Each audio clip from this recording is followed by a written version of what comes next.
Walking నడక లాంటి సాధారణమైన వాటి వెనక దాగి ఉన్న రహస్యాల గురించి ఎప్పుడైనా ఆలోచించారా? అసలు రోజు పొలోమని పరిగెత్తుతూ నడుస్తూ ఉంటాం.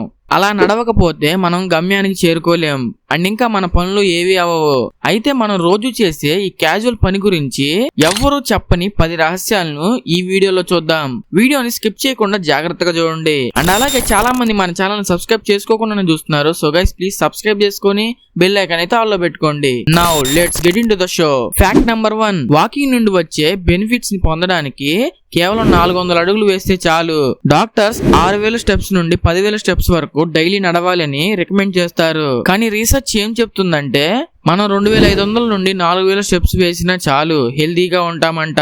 అండ్ ఇంకా రోజు స్టెప్స్ యొక్క కౌంట్ పెంచితే ఇంకా హెల్త్ బెనిఫిట్స్ ఉంటాయి. కానీ ఆ 4000 స్టెప్స్ ఏమి డైలీ లిమిట్ కాదు.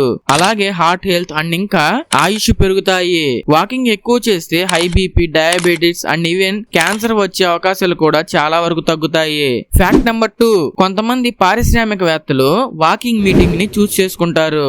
మీటింగ్ అనగానే మీ మైండ్ లోకి వచ్చేది కొంతమంది గ్రూప్ ఆఫ్ పీపుల్ కలిసి కాన్ఫరెన్స్ టేబుల్ చుట్టూ కూర్చొని మాట్లాడుకుంటారు అదే కదా అని అనుకోవచ్చు. కానీ టైం చేంజ్ అయ్యింది.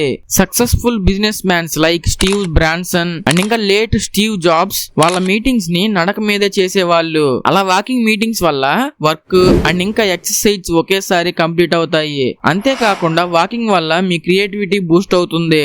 ఒకవేళ అది పెద్ద డీల్ అయితే బ్రెయిన్ స్టోర్మింగ్ అనేది ఆ మీటింగ్ లో చాలా ఇంపార్టెంట్ ఫ్యాక్టర్ అవుతుంది. ఫ్యాక్ట్ నెంబర్ 3, స్లీప్ వాకింగ్ అనేది చిన్నపిల్లల కంటే పెద్దవాళ్ళలో చాలా కామన్. స్లీప్ వాకింగ్ ని సోమ్నంబులిజం అని కూడా పిలుస్తారు. అంటే అండ్ ఇంకా ఇది జెనెటిక్స్ నుండి వస్తుంది. కొన్నిసార్లు మెడిసిన్స్ వల్ల కూడా వస్తుంది. ఎక్స్పర్ట్స్ ఇలా చెప్పారు. మనం చిన్నప్పుడు అలా స్లీప్ వాకింగ్ చేసినా కానీ పెరిగే కొద్దీ ఆగిపోతుంది. చిన్నప్పుడు పక్కలో సుస్సు పోసి పెద్దయ్యాక ఆపేయడం లాగా అన్నమాట. చిల్డ్రన్స్ లో 5 to 15% స్లీప్ వాకింగ్ ని ఎక్స్పీరియన్స్ చేస్తుంటే అడల్ట్స్ కేవలం 1 to 1.5% మాత్రమే స్లీప్ వాకింగ్ ని ఎక్స్పీరియన్స్ చేస్తున్నారు. ఫ్యాక్ట్ నెంబర్ 4, ఒకరి ఫింగర్ ప్రింట్స్ ఇంకొకరితో ఎలా అయితే మ్యాచ్ అవ్వవో అలాగే ఒకరి వాకింగ్ ప్యాటర్న్ ఇంకొకరితో మ్యాచ్ కాదు.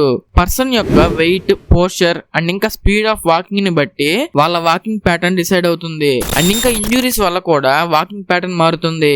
వీటిలో 2 రకాలు ఉన్నాయి, ఎంటాలజిక్ వాకింగ్ అండ్ ఇంకా వ్యాడ్లింగ్ వాకింగ్. ఎంటాలజిక్ వాకింగ్ అంటే కుంటుతూ నడుస్తారు అండ్ ఇంకా వ్యాడ్లింగ్ వాకింగ్ అంటే వాళ్ళు బాతులో నడుస్తారు. అది నడుము బలహీనత ఉన్న వాళ్ళు ఈ వ్యాడ్లింగ్ వాకింగ్ చేస్తారు. ఫ్యాక్ట్ నెంబర్ 5, పాన్ అమెరికన్ హైవేలో అత్యంత వేగంగా నడిచిన world record 2426 days. British adventurer అయిన జార్జ్ తన జర్నీని అర్జెంటీనా సౌతర్న్ మోస్ట్ పాయింట్ అయిన ఒషాయులో స్టార్ట్ చేసి అలాస్కా నార్థర్న్ మోస్ట్ ప్లేస్ అయిన ప్రూడో బేలో ఫినిష్ చేశాడు. అతను మొత్తం నడిచింది 30,608 కిలోమీటర్లు. అండ్ ఇంకా అతను బిగించేసింది January 26th 1977 అండ్ ఫినిష్ చేసింది September 18th 1983. అంటే 6 years పట్టింది. అలాగే మన తెలుగు అతను నాగేష్ అని ఆల్ ఇండియా వాకింగ్ అని స్టార్ట్ చేశాడు. గుంటూరు అతను 420 కిలోమీటర్స్ రీసెంట్ గా కంప్లీట్ చేశాడు. ఫ్రెండ్స్, తర్వాత చూసే ముందు ఇప్పుడే వీడియోకి లైక్ చేసి ఛానల్ సబ్స్క్రైబ్ చేసుకొని బెల్ ఐకాన్ అయితే ఆల్ లో పెట్టుకోండి. ఫ్యాక్ట్ నెంబర్ 6, కొన్ని కీటకాలు వాటర్ మీద కూడా నడవగలవు. ఈ మెస్మరైజింగ్ కీటకాలు గెరీడే ఫ్యామిలీకి చెందినవి. అండ్ ఇంకా వీటిని వాటర్ స్ట్రైడర్స్ లేదా పాండ్ స్కాటర్స్ అని పిలుస్తారు. చాలా వాటికి వీటిని ఫ్రెష్ వాటర్ లోనే చూడగలము. అండ్ ఇంకా హాలో బ్యాట్స్ అనే జాతి కీటకాలు సాల్ట్ వాటర్ లో కనిపిస్తాయి. అసలు విషయానికి వస్తే అవి ఎలా వాటర్ మీద నడవగలుగుతున్నాయి అంటే లాంగ్ థిన్ లెగ్స్ కి హైడ్రోఫోబిక్ ఉంటుంది. ఆ హైడ్రోఫోబిక్ కి నీటిపై తేలే స్వభావం కలిగి ఉంటుంది. అండ్ ఇంకా తేలికైన ప్రభావాన్ని సృష్టించగలదు. ఫ్యాక్ట్ నెంబర్ 7, సింగపూర్ ప్రపంచంలోనే ఫాస్టెస్ట్ వాకర్స్ ఉన్న కంట్రీ. డెన్మార్క్, చైనా, స్పెయిన్ లాంటి బిజీ కంట్రీస్ ఉన్నప్పటికీ 2007 లో పేస్ ఆఫ్ లైఫ్ ప్రాజెక్ట్ వాళ్ళ రీసెర్చ్ ప్రకారం సింగపూర్ మొదటి స్థానంలో నిలిచింది. అండ్ ఇంకా ఆ సర్వేలో 19 మీటర్స్ డిస్టెన్స్ నడవడానికి పట్టే టైం ని క్యాలిక్యులేట్ చేశారు. అందులో సింగపూర్ ప్రజలు 10.55 సెకండ్స్ ఫాస్ట్ గా ఉన్నారు. ఫ్యాక్ట్ నెంబర్ 8, వాకింగ్ అనేది అకాడమిక్ పర్ఫార్మెన్స్ ని ఇంక్రీజ్ చేయగలదు.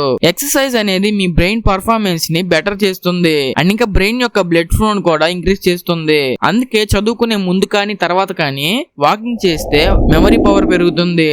కెనడాలోని University of British Columbia research ప్రకారం అలా రోజు ఏరోబిక్ ఎక్సర్సైజ్ చేయడం వల్ల మన బ్రెయిన్ లోని హిప్పో క్యాంపస్ సైజ్ ఇంక్రీజ్ అవుతుందని చెప్పారు. దాని వల్ల బ్రెయిన్ పవర్ పెరుగుతుంది, గుర్తు పెట్టుకునే సామర్థ్యం కూడా ఇంక్రీజ్ అవుతుంది. అండ్ ఇంకా నేను కొన్ని స్టడీ టిప్స్ ఇస్తూ ఒక వీడియో చేశాను. వీడియో లింక్ డిస్క్రిప్షన్ లో ఉంటుంది, ఈ వీడియో చూసాక వెళ్ళి చూడండి. ఫ్యాక్ట్ నంబర్ 9, ఇది మీకు తెలుసా? వాకింగ్ ఒక ఒలింపిక్ స్పోర్ట్. ఆ స్పోర్ట్ పేరు రేస్ వాకింగ్. అండ్ ఇంకా అది 1904లో ఒలింపిక్ స్పోర్ట్ అయ్యింది. స్టార్టింగ్ లో దీన్ని స్పోర్ట్ గా కన్సిడర్ చేయలేదు. 1908లో లండన్ లో ఒక ఈవెంట్ లో దీన్ని స్వతంత్ర క్రీడగా పరిగణించారు. అండ్ ఇంకా ఆ స్పోర్ట్ కి ఉన్న రూల్స్ ని ఎవరైతే బ్రేక్ చేస్తారో వాళ్ళకి పెనాల్టీ కూడా పడుతుంది. అంతేకాకుండా 3 పెనాల్టీస్ ఎవరికైతే పడతాయో వాళ్ళు ఇంకా రేస్ వాకింగ్ కి డిస్క్వాలిఫై అయినట్టే. ఫ్యాక్ట్ నెంబర్ 10, హిందూస్ చాలా మంది కొన్ని ఫెస్టివల్స్ కి నిప్పుల మీద నడుస్తారు. తిమితి అనే పండుగ ఫైర్ వాకింగ్ వేడుక. ఇది సౌత్ ఇండియాలోని తమిళనాడులో స్టార్ట్ అయ్యింది. అండ్ ఇంకా మలేషియా, సింగపూర్, సౌత్ ఆఫ్రికాలోని తమిళ్ పీపుల్స్ ఈ డిఫరెంట్ కంట్రీస్ లో జరుపుకుంటున్నారు. అంతేకాకుండా అక్టోబర్ అండ్ ఇంకా నవంబర్ నెలల్లో హిందూ దేవత అయిన ద్రౌపది అమ్మన్ కి దాన్ని డెడికేట్ చేస్తున్నారు. అండ్ ఇంకా అలా బొగ్గుల మీద నడిచి వాళ్ళ భక్తిని నిరూపించుకుంటారు. వాకింగ్ అనేది ఒక సింపుల్ యాక్టివిటీ. అండ్ ఇంకా అది మన లైఫ్ లో డిఫరెంట్ ఆస్పెక్ట్స్ ని ఇంపాక్ట్ చేస్తుంది. సో ఎక్కువ నడవండి, తక్కువ కూర్చోండి. వాకింగ్ అనే కాదు, ఏ ఫిజికల్ యాక్టివిటీ చేసినా మనం హెల్దీగా ఉంటాము. అండ్ ఇంకా అందులో ఈ వాకింగ్ చాలా ఈజీ యాక్టివిటీ. మీరు రోజు ఏమన్నా ఫిజికల్ యాక్టివిటీ చేసేటట్లయితే కామెంట్ చేసి చెప్పండి. సో ఇప్పటి వరకు వీడియో చూసారంటే వీడియో మీకు తప్పకుండా నచ్చే ఉంటుంది. సో చూసి వెళ్ళిపోకుండా ఇప్పుడు వీడియో లైక్ చేసి ఛానల్ సబ్స్క్రైబ్ చేసుకొని బెల్ ఐకాన్ అయితే ఆల్లో పెట్టుకోండి. ఇంకో వీడియోలో మళ్ళీ కలుద్దాం. Bye bye.